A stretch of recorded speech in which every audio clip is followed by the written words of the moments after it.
कि हमारे सदगुरु की एक पंक्ति है कि है कौन सही है कौन गलत, क्या रखा इस नादानी में, कौड़ी की चिंता करने में हीरा बह जाता पानी में।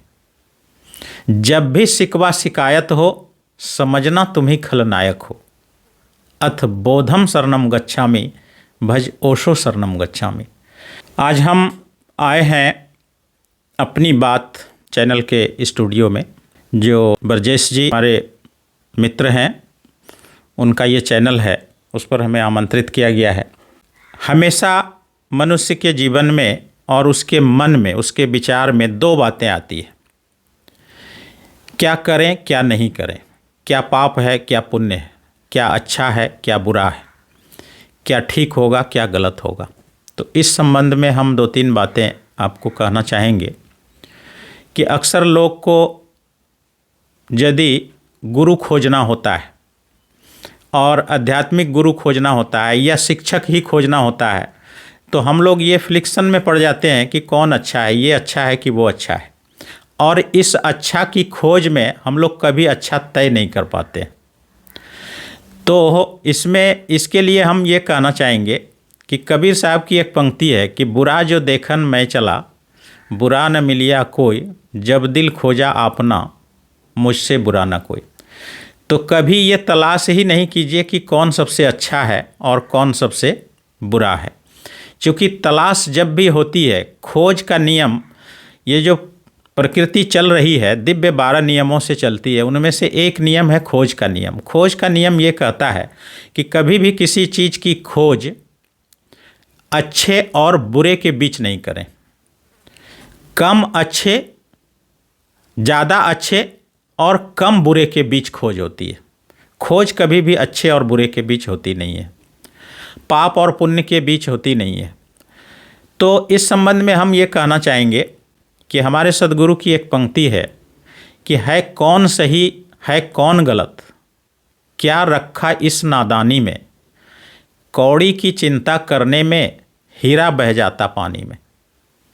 जब भी शिकवा शिकायत हो समझना तुम ही खलनायक हो, अथ बोधम शरणम गच्छामि भज ओशो शरणम गच्छामि। सदगुरु कहते हैं कि है कौन सही है कौन गलत। यदि इस सही गलत के चक्कर में तुम पड़ गए और तुम्हारे मन में ये विचार चलता रहा, तो तुम कभी सही और गलत का निर्णय नहीं ले सकोगे। इसलिए क्या रखा इस नादानी में, ये जो निर्णय तुम कर रहे हो सही गलत का, ये नादानी है, ये बेवकूफ़ी है। कौड़ी की चिंता करने में हीरा बह जाता पानी में। ये अच्छा खराब खोजने के फेर में ये हीरे जैसी ज़िंदगी जिसमें तुम हीरा पा सकते थे इस जीवन में, वो तुम्हारा खो जाएगा। इसलिए आप ये भी मत सोचें कि हमारे जीवन में जो दुख आता है किसी के कारण आता है, या सुख भी है तो किसी के कारण है। ऐसा कभी होता नहीं है। जो भी सुख है, जो भी दुख है, स्वयं के कारण ही है। इसलिए जब भी शिकवा शिकायत हो समझना तुम ही खलनायक हो, अर्थात इसमें दोष मेरा ही है। अंततः एक अत्यांतिक यदि आप निर्णय लेंगे तो उसमें आपको पता चलेगा कि जो भी दुख हमें है या सुख है वो मेरे ही कारण है। तो ये निर्णय आप कभी सत्य और गलत के बीच में नहीं लें। जो ज़्यादा सत्य है, ज़्यादा अच्छा है, ज़्यादा भला है और कम बुरा है, इसके बीच में ही निर्णय लिया जाता है, तभी ये जीवन चलता है। फिर अक्सर हम लोगों के मन में आता है कि पाप क्या है और पुण्य क्या है, और इसकी परिभाषा हमने हजारों सुनी है, पढ़ी है, लोग बता रहे हैं, तरह तरह के धर्मगुरु बता रहे हैं।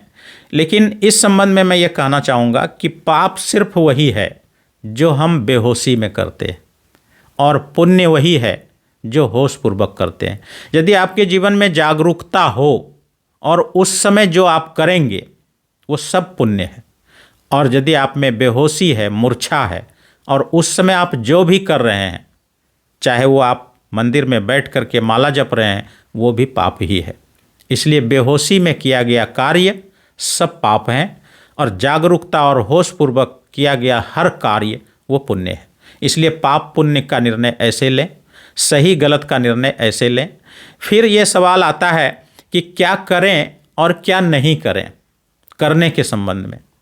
तो इसमें सबसे सुंदर बात है कि मीरा कहती है कि मनवा राम नाम रस पीजे, तजी कुसंग सत्संग बैठनित, हरि चर्चा कर लीजिए। यदि मनुष्य का मन कुछ करने के लिए सोचता है तो मीरा कहती है कि बस दो ही काम करो। एक काम ये करो कि कुसंग को तजो।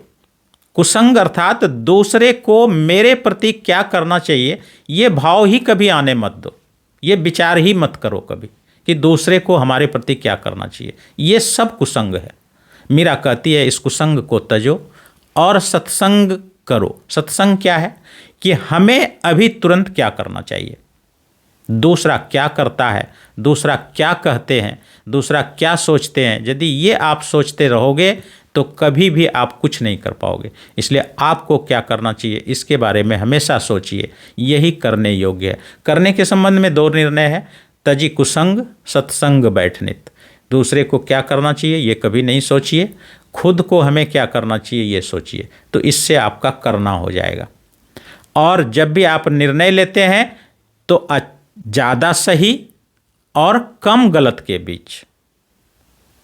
तीसरी बात कहा गया आपको कि पाप पुण्य की परिभाषा क्या है कि जागरूकता पूर्वक जो भी कर्म कर रहे हैं वो सब पुण्य है, और बेहोशी और मूर्छा में, दूसरे के देखा देखी में, प्रतिकर्म में यदि आप कुछ कर रहे हैं, रिएक्शन में कुछ कर रहे हैं, वो सब पाप है। इसलिए पाप पुण्य की परिभाषा आप ऐसे करें। और भी जीवन में हमारा बहुत सारा ऐसी स्थिति हमारे जीवन में आ जाती है कि उस स्थिति में हम ये निर्णय नहीं ले पाते हैं कि अब हमको क्या करना चाहिए और क्या नहीं करना चाहिए। तो इसके लिए मैं एक यूनिवर्सल सूत्र आपको देना चाहेंगे कि जब भी आपको ऐसी स्थिति आ जाए आपके विचार में कि हम निर्णय नहीं ले पा रहे हैं, तो कुछ देर के लिए आप उसको स्थगित कर दें और अपनी चेतना की तरफ मुड़ें और आप देखें कि क्या आपकी चेतना स्थिर है, शांत है, वो निष्कंप है। यदि नहीं है तो उस समय कोई डिसीजन नहीं लें। जब भी कोई डिसीजन लें तो अत्यंत दुख, चिंता और अशांति की अवस्था में नहीं लें।